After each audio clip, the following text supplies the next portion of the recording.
चले, बिहार राज्य के सभी छात्रों को बहुत ढेर सारी शुभकामनाएं। आप सफल हों प्रारंभिक परीक्षा में, क्योंकि मुख्य परीक्षा के लिए विधिवत कार्यक्रम में आप कह सकते हैं शेड्यूल्ड किए गए हैं कि किस प्रकार से आपकी मुख्य परीक्षा की तैयारी को हमें बेहतर तरीके से कराना है। ठीक है, उसके लिए मेरी जितनी क्षमता है, मेरा जितना सामर्थ्य है, उस आधार पे मैं आप सबके साथ लगूंगा। ठीक है, तो सबसे पहले सभी छात्र उपस्थित हो जाएं और उपस्थिति दर्ज कराएं। उसके बाद हम इस सेशन को आगे बढ़ाते हैं और प्रयास रहेगा कि ये सेशन अब आपका अनवरत चलता रहे।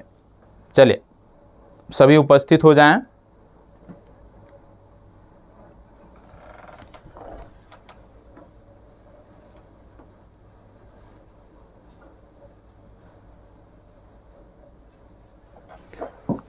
चलिए, देखो, इस वीडियो को दोनों लोग देख रहे हैं। आप बिहार राज्य से जुड़े हुए बच्चे भी देखते हैं, यूपी से जुड़े बच्चे देखते हैं, उत्तराखंड से जुड़े बच्चे देखते हैं, तो कोई भी इस वीडियो को देख सकता है। सबके लिए लाभकारी है, क्योंकि इसमें जो प्रश्न रखे जा रहे हैं विशेष रूप से राष्ट्रीय और अंतर्राष्ट्रीय घटनाक्रमों से जुड़े हुए हैं। विशेष रूप से इसमें आप कह सकते हो पिछले 3 से 4 महीने के प्रश्न रखे गए हैं और प्रश्नों की जो संख्या है वो 10 से 15 के बीच है और बहुत ही महत्वपूर्ण प्रश्न है। ठीक है, तो कोई भी देख सकता है, ऐसा नहीं है कि बिहार राज्य के चैनल पर देख रहे हो आप या उत्तराखंड के चैनल पे आप देख रहे हो तो यह बिहार के लिए ही जरूरी है, या उत्तराखंड के चैनल पर देख रहे हो तो कि उत्तराखंड के लिए ही जरूरी है। ये समग्रता से सभी के लिए महत्वपूर्ण है, जहां पर राष्ट्रीय और अंतर्राष्ट्रीय घटनाक्रमों को आपकी परीक्षा में वरीयता दिया गया है। तो आइए शुरू करते हैं एक एक करके अपने प्रश्नों के।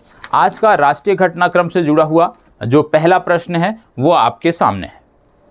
हाल ही में चर्चा में रहा थोल झील वन्य जीव अभ्यारण्य किस राज्य से संबंधित है? चलें बताएं।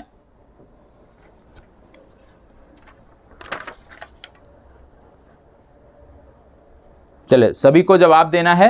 हाल ही में चर्चा में रहा थोल झील वन्य जीव अभ्यारण्य किस राज्य से संबंधित है? सभी को जवाब देना है। कोई भी ऐसा छात्र नहीं रहेगा जो इसका जवाब ना दे। यदि आप परीक्षा देना चाहते हैं, आप अपनी तैयारियों के प्रति आप कह सकते हो संजीदा हैं, आप अपनी परीक्षा के प्रति संजीदा हैं, गंभीर हैं, तो आपको जवाब देना बनता है। हाल ही में चर्चा में रहा थोल झील वन्य जीव अभ्यारण्य किस राज्य से संबंधित है? और एक बात और बता दें, आप में से जितने भी छात्र अभी देख रहे हैं, आपके कितने प्रश्न सही हो रहे हैं यह भी आप कमेंट बॉक्स में बताएंगे, क्योंकि जानना यह भी जरूरी है कि यदि आप पढ़ रहे हो तो आप कितने प्रश्नों का सही जवाब दे पा रहे हो, तो यह भी आपको कमेंट बॉक्स में बताना है। हाल ही में चर्चा में रहा थोल झील वन्य जीव अभ्यारण्य किस राज्य से संबंधित है आपको बताना है। गुजरात, मध्य प्रदेश, उत्तर प्रदेश, हरियाणा। 4 राज्य यहाँ पे दिए हुए हैं, गुजरात, मध्य प्रदेश, उत्तर प्रदेश, हरियाणा। इनमें से कौन सा सही है आपको बताना है। चलें, फास्ट जवाब दीजिएगा। देखो, थोल झील के बारे में बात हो रही है तो आपको बता दें, एक जिला है मेहसाणा। एक जिला आपको देखने को मिलता है मेहसाणा।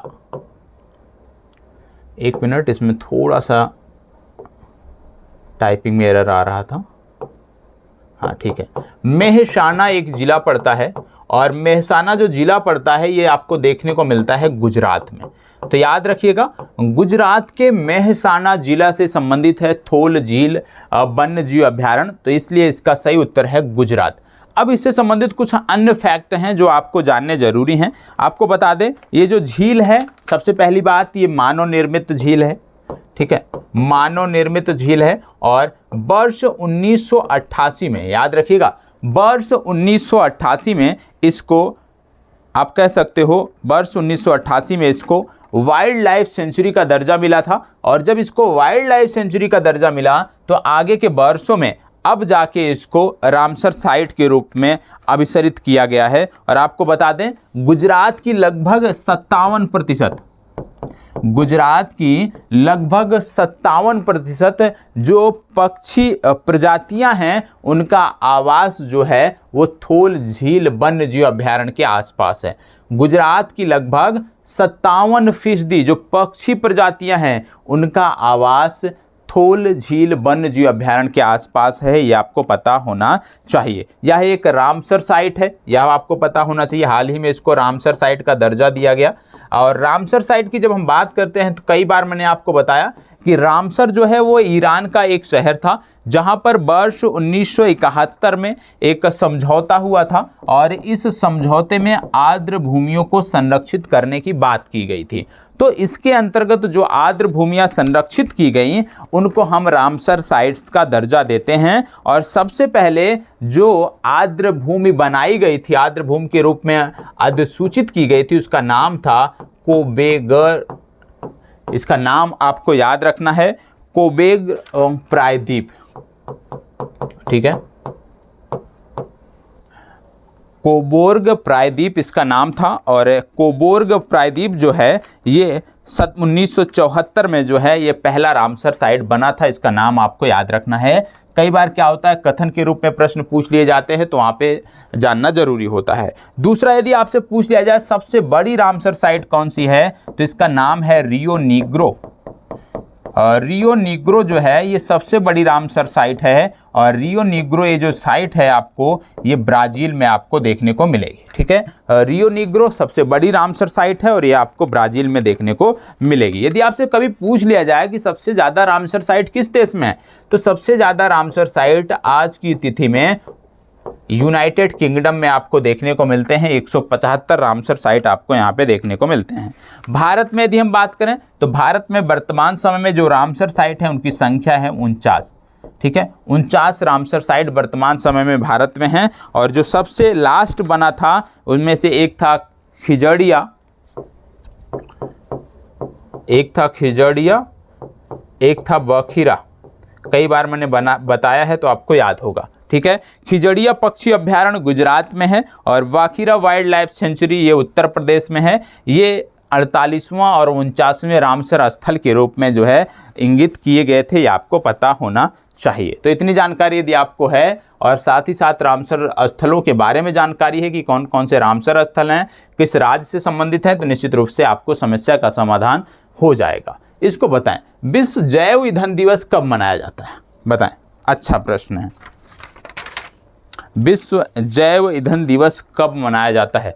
अच्छा प्रश्न इसलिए है क्योंकि भारत सरकार लगातार जैव ईंधन की तरफ बढ़ रही है। भारत सरकार लगातार जो गांव में अभी तक ग्रामीण क्षेत्रों में लकड़ी पे खाने बनाए जाते थे, किचन संचालित होते थे लकड़ी पर, उनको आप कह सकते हो कि फ्री गैस सिलेंडर के माध्यम से गैस सिलेंडर उपलब्ध कराकर वहां से हटाया है लोगों को। और पर्यावरण की दृष्टि से भी और स्वास्थ्य की दृष्टि से भी एक बेहतर कदम इसको कहा जा सकता है। तो विश्व जैव ईंधन दिवस कब मनाया जाता है, सबसे पहले आप इसको बताएं।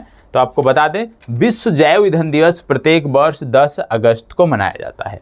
भारत सरकार ने, आपको पता होगा, 2 योजनाएं आपको याद रहनी चाहिए। पहला है उज्ज्वला 1.0, दूसरा है उज्ज्वला जो इस समय चल रही है उज्ज्वला 2.0।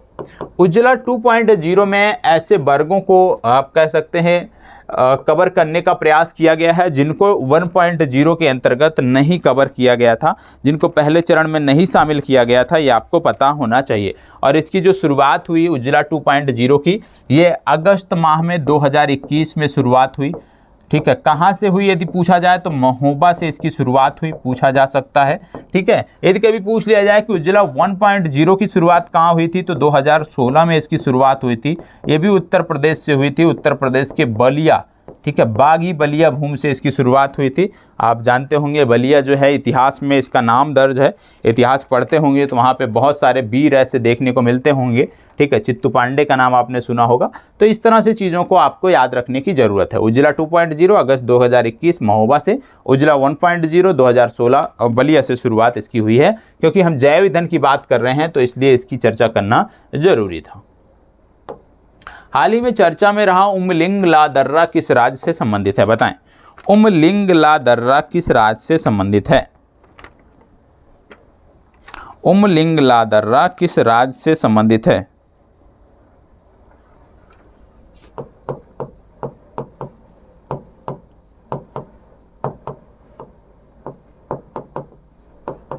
बताएं। उमलिंग ला दर्रा किस राज्य से संबंधित है? अच्छा प्रश्न है और इसका जवाब सभी को आना चाहिए। जो लोग इस किसी भी परीक्षा की तैयारी कर रहे हैं और आगामी महीनों में एग्जाम है तो इसका जवाब आपको अवश्य याद आना चाहिए। बताएं, किस राज्य से संबंधित है? फास्ट जवाब देखो, सबसे पहले इसके बारे में थोड़ा सा हिंट आपको दे देता हूँ। आपको बता दें, हिमांक प्रोजेक्ट एक बहुत पहले प्रारंभ किया गया था।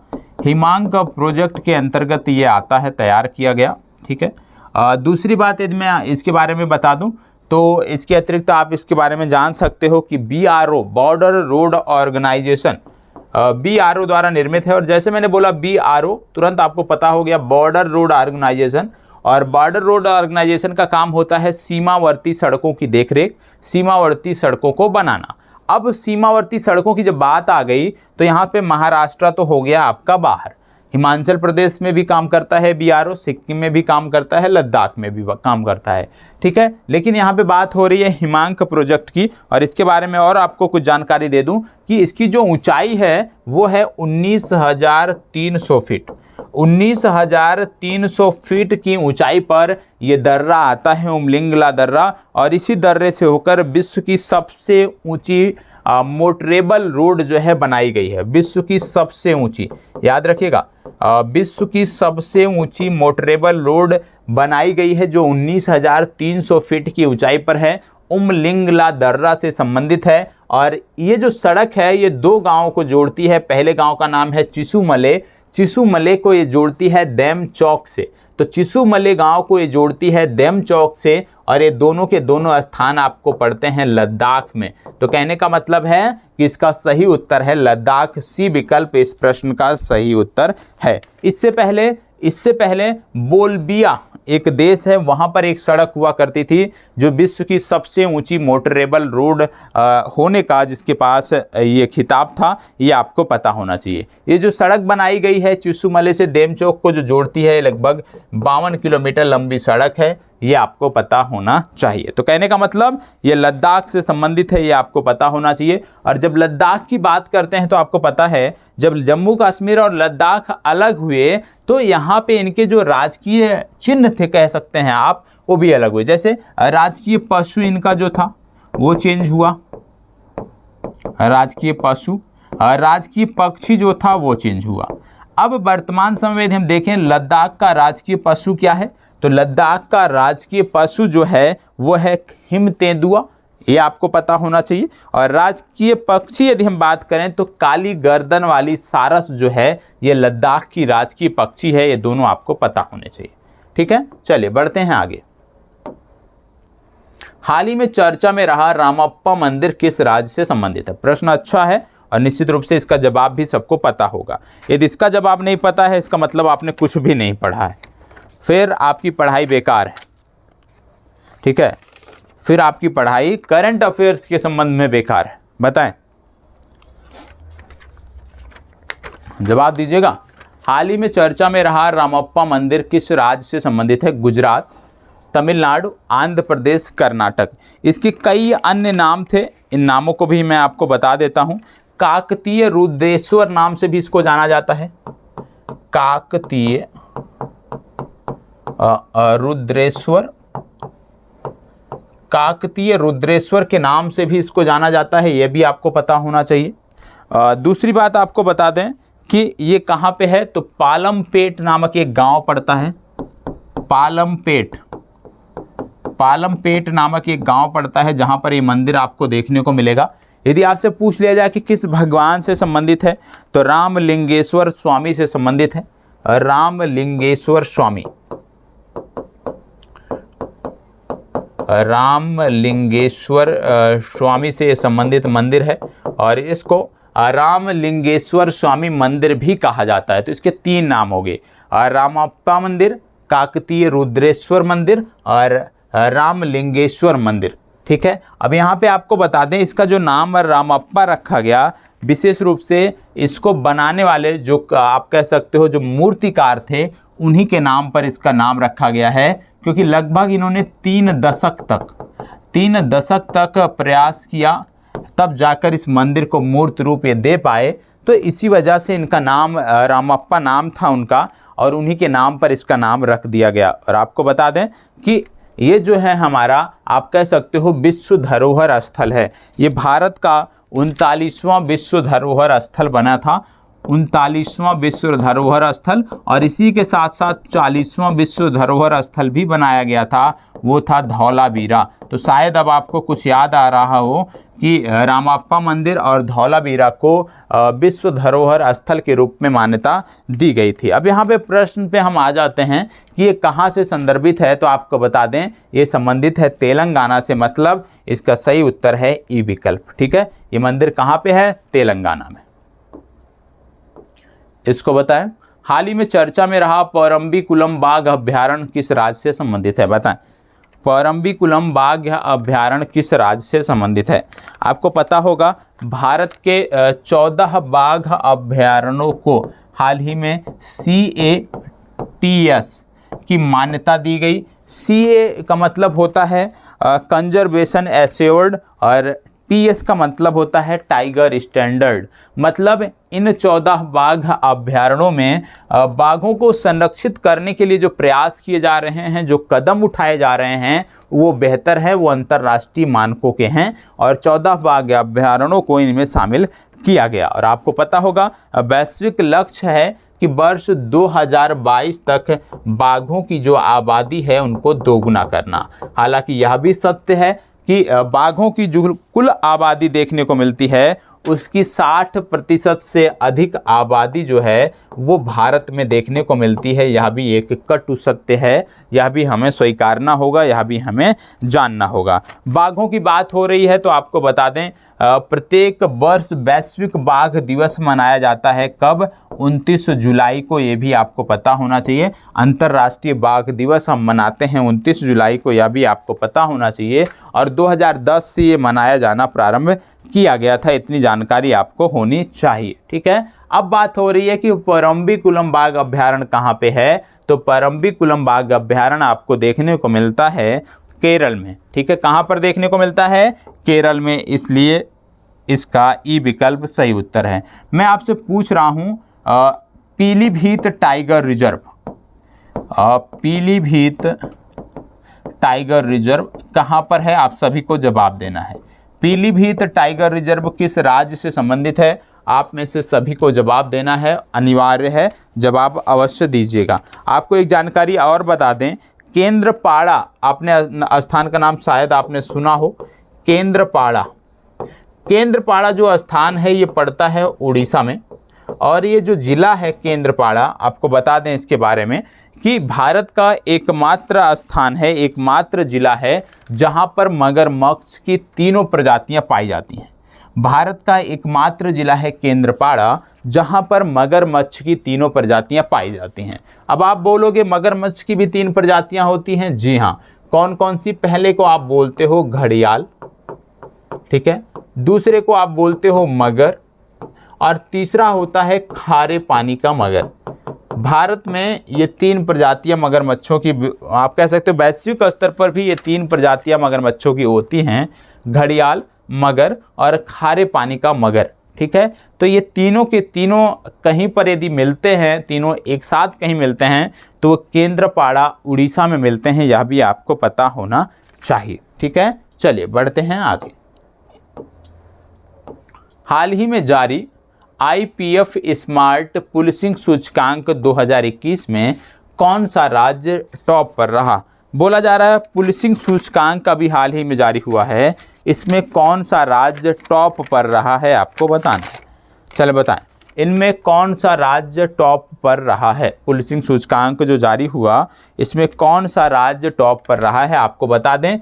0 से लेकर 10 तक की यहाँ पे रैंकिंग दी गई थी। 0 मतलब सबसे न्यूनतम, 10 मतलब सबसे उच्चतम। तो आपको बताना है कि IPF स्मार्ट पुलिसिंग सूचकांक 2021 में कौन सा राज्य टॉप पर रहा, बताएं।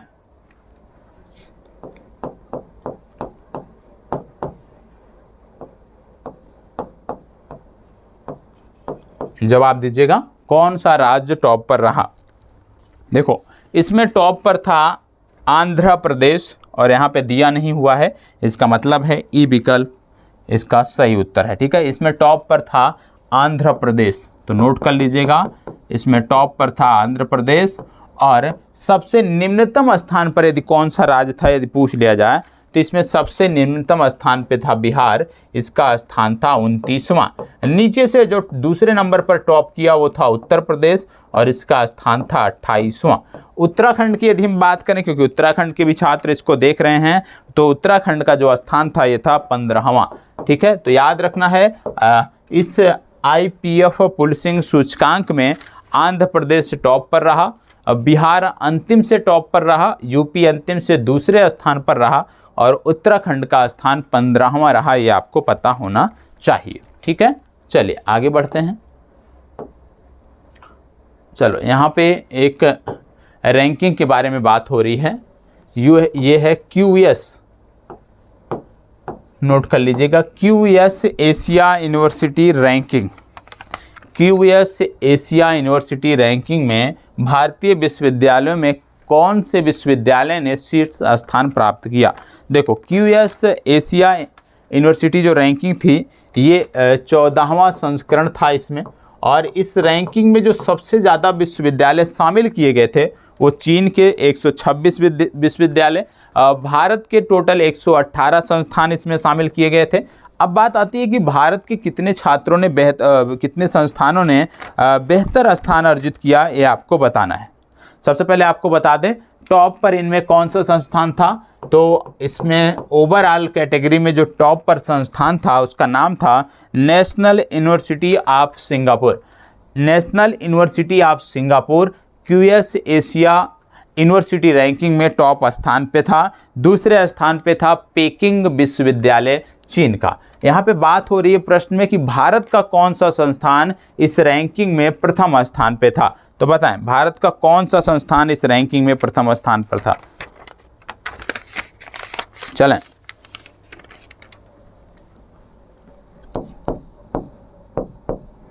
देखो भारत के 3 संस्थान आपको याद रखने हैं। एक की रैंकिंग है ओवरऑल कैटेगरी में 42वीं, एक की है 45वीं, एक की है 54वीं। अब इसमें है IIT बॉम्बे। IIT बॉम्बे जो है वो आप कह सकते हो भारतीय संस्थाओं में टॉप पर था IIT बॉम्बे। दूसरे स्थान पे मतलब ओवरऑल 45वीं रैंकिंग पे IIT दिल्ली, और तीसरे स्थान पे मतलब ओवरऑल 54वें स्थान पे IIT मद्रास। ये आपको पता होना चाहिए। ठीक है, बॉम्बे, दिल्ली और मद्रास ये आपको पता होना चाहिए। ठीक है, बॉम्बे, दिल्ली और मद्रास। कहने का मतलब इसका सही उत्तर है IIT बॉम्बे, क्योंकि IIT बॉम्बे जो है भारतीय संस्थाओं की कैटेगरी में टॉप पर रहा है। ठीक है, चलिए आगे बढ़ते हैं। इसको बताएं टाइम्स हायर एजुकेशन रैंकिंग में विश्व प्रतिष्ठा, टाइम्स हायर एजुकेशन विश्व प्रतिष्ठा रैंकिंग 2021 में भारत का कौन सा संस्थान टॉप पर रहा। अभी हमने QS एशिया रैंकिंग देखी थी विश्वविद्यालयों की, अब बात हो रही है टाइम्स रैंकिंग की, टाइम्स हायर एजुकेशन विश्व प्रतिष्ठा रैंकिंग की। तो बताएं इनमें कौन सा संस्थान टॉप पर रहा, भारत का कौन सा संस्थान इनमें टॉप पर था। चलें बताएं। देखो ओवरऑल कैटेगरी में यदि हम बात करें तो हार्वर्ड यूनिवर्सिटी याद रखिएगा, हार्वर्ड विश्वविद्यालय USA का है जो टॉप पर था ओवरऑल कैटेगरी में। ठीक है, टाइम्स हायर एजुकेशन रैंकिंग में। अब भारतीय विश्वविद्यालयों की यदि हम बात करें तो आपको बता दें टॉप 100 में एकमात्र भारतीय विश्वविद्यालय था जो 91 से 100 रैंकिंग वाले कैटेगरी में शामिल था, और वो था IISc बेंगलुरु, मतलब भारतीय विज्ञान संस्थान बेंगलुरु। तो भारतीय विज्ञान संस्थान बेंगलुरु एकमात्र संस्थान था जो टाइम्स हायर एजुकेशन विश्व प्रतिष्ठा रैंकिंग 2021 में टॉप 100 में शामिल था। यह आपको पता होना चाहिए। ठीक है, तो याद रखिएगा IISc बेंगलुरु, इसी को बोलते हैं भारतीय विज्ञान संस्थान बेंगलुरु, बात एक ही है। ठीक है, चले आगे बढ़ते हैं। हेनले, यहाँ पे हेनरी लिखा है, ये है हेनले। ठीक है, हेनले। हेनले पासपोर्ट सूचकांक 2021 में भारत का स्थान क्या रहा, बताएं।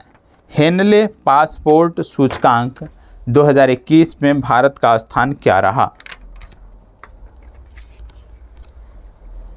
बताएं।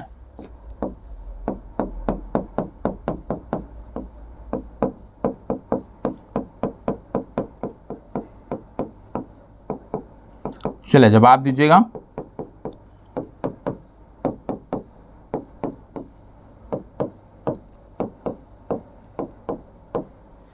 चलें, हेनले पासपोर्ट इंडेक्स में भारत का स्थान क्या रहा।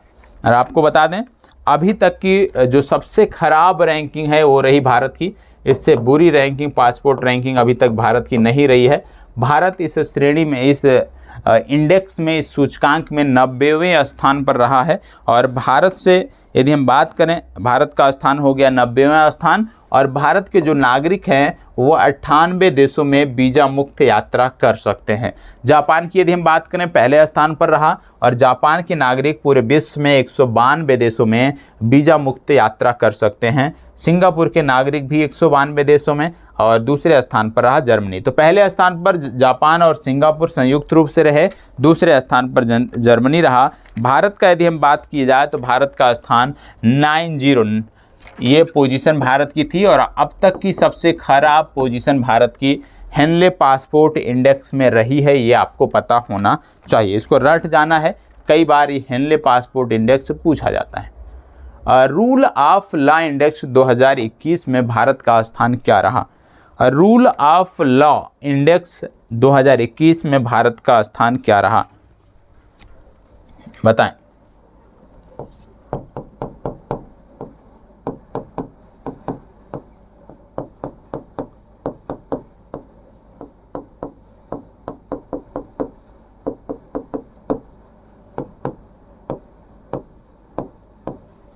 बताएं, रूल ऑफ लॉ इंडेक्स 2021 में भारत का स्थान क्या रहा।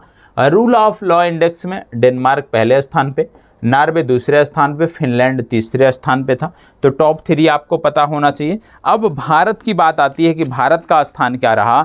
तो भारत का जो इसमें स्थान रहा वो 79, ठीक है। सी विकल्प इस प्रश्न के लिए सही उत्तर है। तो इसको रट जाना है आपको, क्योंकि सूचकांक से संबंधित प्रश्न काफ़ी ज़्यादा पूछे जाते हैं। इसको बताएं, विश्व बैंक द्वारा विदेशों से धन प्राप्त करने वाले देशों की जारी किए गए सूची में भारत का स्थान क्या रहा। अब विश्व बैंक द्वारा विदेशों से धन प्राप्त करने वाले देशों की जो सूची जारी की गई है उसमें भारत का स्थान क्या रहा है, बताएं। चले बताएं, भारत का स्थान क्या रहा है। देखो, भारत ने कुल 87 बिलियन डॉलर, ठीक है, भारत ने कुल 87 बिलियन डॉलर रुपए जो है प्राप्त किए हैं, जो विदेशों से भारत में भेजे गए हैं, ठीक है। दूसरे स्थान पे चीन था। चीन ने 53 बिलियन डॉलर रुपए जो है वो अर्जित किए हैं, विदेशों से भेजे गए। और तीसरे स्थान पर मैक्सिको का नाम आता है। और आपको बता दें, भारत में जो पैसे आए हैं 87 बिलियन डॉलर, इसका 20% हिस्सा जो है वो सिर्फ और सिर्फ यूएसए से आया है, ठीक है। 20% हिस्सा यूएसए से आया है। और सबसे ज़्यादा हिस्सा भेजने वाला आप कह सकते हो जो देश है वो यूएसए। मतलब भारत में जो विदेशी मुद्रा प्राप्त हुई है, विदेशों से जो धन प्राप्त हुए हैं, उनमें सबसे ज़्यादा जो आया है यूएसए से आया है। मतलब यूएसए पे में रहने वाले भारतीयों ने सबसे ज़्यादा धन अपने घर को, अपने परिवारजनों को भेजा है। इसके बाद गल्फ देशों का स्थान आता है, क्योंकि खाड़ी देशों में भारत के बहुत ज़्यादा वर्कर कार्य करते हैं, ठीक है। सऊदी अरब हो गया, कुवैत हो गया, इसके बाद ओमान हो गया, बहरीन हो गया, ठीक है, यूएई हो गया। तो इनमें बहुत लाखों की संख्या में भारतीय कार्य करते हैं। और कहीं ना कहीं इन भारतीयों के द्वारा जो मुद्रा भेजी जाती है, कहीं ना कहीं इनका योगदान है भारतीय विदेशी मुद्रा का जो भंडार है उसको बढ़ाने में। और आप देखते होंगे जब कोई समस्या आती है तो सरकारें तुरंत इनके लिए कार्य करती हैं। जैसे लॉकडाउन में इनकी वापसी के लिए सरकारों ने कार्य किया, और क्यों ना करें, क्योंकि उनकी जिम्मेदारी है। जिम्मेदारी इसलिए है क्योंकि यही भारतीय हैं जो भारतीय विदेशी मुद्रा का जो भंडार है उसको बढ़ाने में महत्वपूर्ण योगदान देते हैं। और सबसे ज़्यादा अमेरिका से आया। अमेरिका से इस संदर्भ में भी, क्योंकि अमेरिका में जो भारतीय कार्य कर रहे हैं, जो भारतीय लोग जॉब कर रहे हैं, उनकी जो सैलरी है वो काफ़ी उच्च है, ठीक है, उस रेशियो में। बाकी जो गल्फ़ देशों में कार्य कर रहे हैं उनकी सैलरी आप कह सकते हो 2000 दिरहम, 2500 दिरहम, इस तरह से है। जबकि अमेरिका में जो कार्य कर रहे हैं वो हज़ारों, 10,000, 15,000, 20,000 डॉलर तक कमाते हैं, मैक्सिमम 50,000, 60,000 डॉलर तक कमाते हैं। तो उस रेशियो में यदि देखा जाए तो यूएसए का जो हिस्सा है वो सबसे बड़ा है, ये आपको पता होना चाहिए, ठीक है। चल इसको बताएं। लीड्स 2021 सूचकांक में कौन सा राज्य शीर्ष पर रहा, बताएं। लीड्स 2021 सूचकांक में कौन सा राज्य शीर्ष पर रहा? ये गलत है इतना, ठीक है। तो सिर्फ और सिर्फ पहले प्रश्न की बात करें, लीड्स 2021 सूचकांक में कौन सा राज्य शीर्ष पर रहा? चलिए जवाब दीजिएगा। लीड्स 2021 सूचकांक में कौन सा राज्य 30 पर रहा? इनमें 3 कैटेगरी बनाई गई थी। एक कैटेगरी में गुजरात ने टॉप किया, दूसरी कैटेगरी थी पर्वतीय क्षेत्रों की, नॉर्थ ईस्ट की, जिसमें जम्मू कश्मीर ने टॉप किया, और तीसरी कैटेगरी थी यूनियन टेरिटरी की, जिनमें दिल्ली ने टॉप किया। तो याद रखिएगा, दिल्ली, जम्मू कश्मीर और गुजरात, ये 3 याद रखिएगा, आपका प्रश्न निकल जाएगा।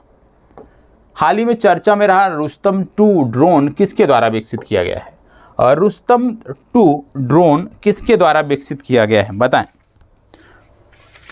किसके द्वारा विकसित किया गया है? रुस्तम 2 ड्रोन किसके द्वारा विकसित किया गया है? और आपको बता दें, रुस्तम 1 और रुस्तम 2 और रुस्तम H, रुस्तम ड्रोन के 3 प्रकार हैं, ठीक है। एक है फर्स्ट, दूसरा है H और तीसरा है सेकंड।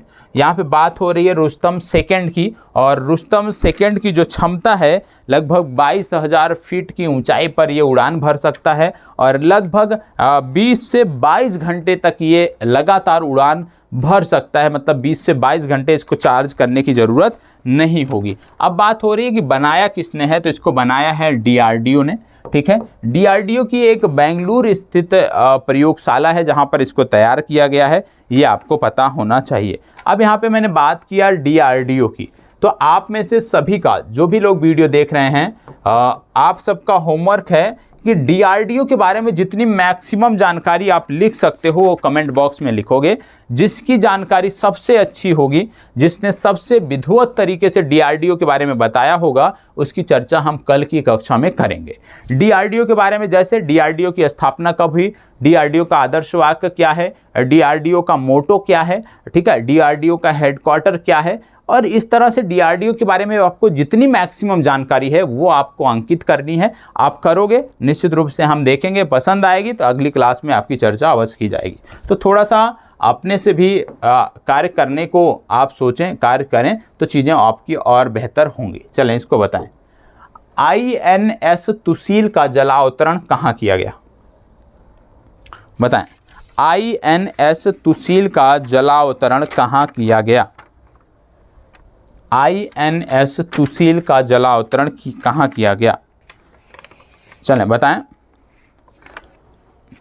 आपको बता दें, तलवार बैच के जो INS आप कह सकते हो, जो हम युद्धपोत तैयार कर रहे थे, उनका बैच 3rd इस समय तैयार हो रहा है, ठीक है, तलवार कैटेगरी का, और उसी के अंतर्गत INS तुसील बनाया गया है। और INS तुसील के बाद इसमें जो बनाया जाएगा, ये 7वां है, टोटल इसमें 10 बनाए जाने हैं, टोटल इसमें 10 बनाए जाने हैं इस कैटेगरी में, ठीक है, जिनमें से अभी तक जो बन चुके हैं वो 6 बन चुके हैं। 7वां आपका तुसील है,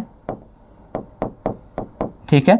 इसके बाद 7वां तुसील हो गया। 8वां की बात करें तो 8वां आपका तमला है, ये आपको पता होना चाहिए। ये दोनों जो हैं अलग बन रहे हैं, और बाकी का जो 9वां और 10वां है ये भारत में बनाए जाएंगे, ठीक है, भारत में, वो अभी गोवा शिपयार्ड में बनाए जाएंगे, ठीक है। इस कैटेगरी में 9वां और 10वां जो बनाया जाएगा वो भारत में गोवा शिपयार्ड लिमिटेड में बनाया जाएगा, और बाकी के अन्य जो अभी 8 बने हैं ये विदेशों में बनाए गए हैं। तो आपको बताना है कि इसका जलावतरण कहाँ किया गया है। निश्चित रूप से जहाँ बनाया गया होगा वहीं पर जलावतरण किया गया होगा। जैसे आप जानते होंगे, INS तलवार, INS त्रिशूल, INS Tanwar, INS Tegh, INS तरकस, INS Trikhand, इतना नाम आपको पता होगा। ये 6 आपको याद होगा निश्चित तौर पे, ठीक है। नहीं याद होगा तो विभिन्न मिशनों में इनका प्रयोग किया गया है, वहाँ से आपको याद करना चाहिए। तो आपको बता दें, इनका निर्माण हुआ है यांतर शिपयार्ड में। कहाँ पर?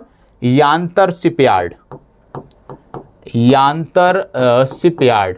और ये जो यांतर शिपयार्ड पड़ता है, यांतर शिपयार्ड पड़ता है रूस में। मतलब इनका जलावतरण कहाँ हुआ है? इनका जलावतरण हुआ है रूस में, ठीक है। अब 8 तक तो रूस में बनेंगे, ठीक है, 6 भी रूस में बने, 6 तक, 7वां भी रूस में बना, उसका जलावतरण हो गया, भारत को सौंपा जाएगा। 8वां भी रूस में बनेगा, 9वां और 10वां जो हैं ये भारत के गोवा शिपयार्ड लिमिटेड में बनेंगे, ये भी आपको पता होना चाहिए। तुसील की यदि हम बात करें, तुसील जो है एक संस्कृत वर्ड है और इसका हिंदी में यदि हम करते हैं तो इसका नाम होता है रक्षा कवच। याद रखिएगा, तुसील संस्कृत का शब्द है, इसका जब हम हिंदी वर्जन करते हैं तो उसका अर्थ आता है रक्षा कवच, ये आपको पता होना चाहिए। आप जानते हो रूस के साथ हमारे मित्रवत संबंध है और बहुत सारी तकनीकी है जिस पर भारत और रूस मिलकर काम कर रहे हैं। हमारे पास ब्रह्मोस मिसाइल है, ब्रह्मोस मिसाइल भारत और रूस ने मिलकर बनाई है, तभी तो इसका नाम रूस की मॉस्कवा नदी और भारत की ब्रह्मपुत्रा नदी, इन दोनों नदियों के नाम पर रखा गया है, ठीक है। तो भारत और रूस के ज्वाइंट वेंचर से, जैसे क्लास निक्यो राइफल जो अमेठी में बन रही है, वो भी भारत और रूस का ज्वाइंट वेंचर है। तो याद रखना है, भारत और रूस के रक्षा संबंध बहुत ही बेहतर हैं और वैश्विक परिदृश्य में जब हमें चीन और पाकिस्तान दोनों से खतरा है, ऐसे में ज़रूरी है कि रूस के साथ जो है हमारे संबंध बेहतर बने रहें। और इसी के कारण आप यूक्रेन विवाद पे देख रहे होंगे कि भारत रूस के एक प्रकार से साथ ही है। यूक्रेन के पक्ष में भारत ने कभी भी जो है कोई बयान नहीं दिया है और ना ही वैश्विक मंचों पर रूस का विरोध किया है, यह भी देखने वाली बात है, ठीक है। चलिए अगला प्रश्न, हाल ही में चर्चा में रहे high speed expendable aerial target अभ्यास को किसने बनाया है? हाल ही में चर्चा में रहे high speed expendable aerial target अभ्यास को किसने बनाया है, बताएं। इसको बनाया है DRDO ने, ठीक है। चलिए इसको बताएं। भारत में IVF तकनीक से सर्वप्रथम गाय के बछड़े का जन्म किस राज्य में हुआ? ध्यान दीजिएगा, प्रश्न दो तरह से पूछे जाते हैं इसमें। पहला यहाँ पे देख लीजिए किसके बात हो रही है, गाय के बछड़े की बात हो रही है या भैंस के बछड़े की बात हो रही है, दोनों का जवाब अलग अलग होगा। तो गाय या भैंस क्या पूछा जा रहा है उस पर आपको ध्यान देने की ज़रूरत है। यहाँ पे आपको बता दें भैंस के बारे में, क्योंकि अभी हाल ही में गुजरात का सोमनाथ जिला है, सोमनाथ जिला है जहाँ पे बन्नी नस्ल के बछड़े का जन्म IVF तकनीक से हुआ है और इस गांव का नाम है धनेज, ठीक है। सोमनाथ जिले का धनेज गांव है जहां पर भैंस के बछड़े का जन्म हुआ है और जो भैंस है उसकी जो प्रजाति है वो है बन्नी नस्ल की जो भैंस होती हैं विशेष रूप से कच्छ का जो क्षेत्र है वहां पर पाई जाती हैं, ठीक है। अब यहाँ पे प्रश्न में क्या पूछा गया है, गाय के बारे में बात हो रही है। तो आपको बता दें गाय के बछड़े का जो जन्म हुआ था वो हुआ था गोपाल नगर। कहाँ पे? गोपाल नगर। और कब हुआ था? वर्ष 2017 में हुआ था। और गोपाल नगर कहाँ पर पड़ता है? तो आपको बता दें ये पड़ता है छत्तीसगढ़ में, ठीक है। तो ये भी आपको पता होना चाहिए। तो इतनी जानकारी यदि आपके पास है तो निश्चित रूप से कोई समस्या आपको देखने को नहीं मिलेगी, ठीक है। तो आज के लिए अपनी चर्चा को यहीं पे समाप्त करते हैं। बिहार राज्य के जो छात्र हैं और जो उत्तराखंड राज्य के छात्र हैं या किसी अन्य राज्य के छात्र भी देख रहे हैं तो आप सबके लिए यह ज़रूरी है जो राज्य स्पेसिफिक आपको पढ़ाया जाए वो आपको इग्नोर कर देना है। बाकी सारी चीज़ें आपके लिए भी उतनी महत्वपूर्ण है जितने कि अन्य छात्रों के लिए, ठीक है। चलिए धन्यवाद, बहुत बहुत आभार।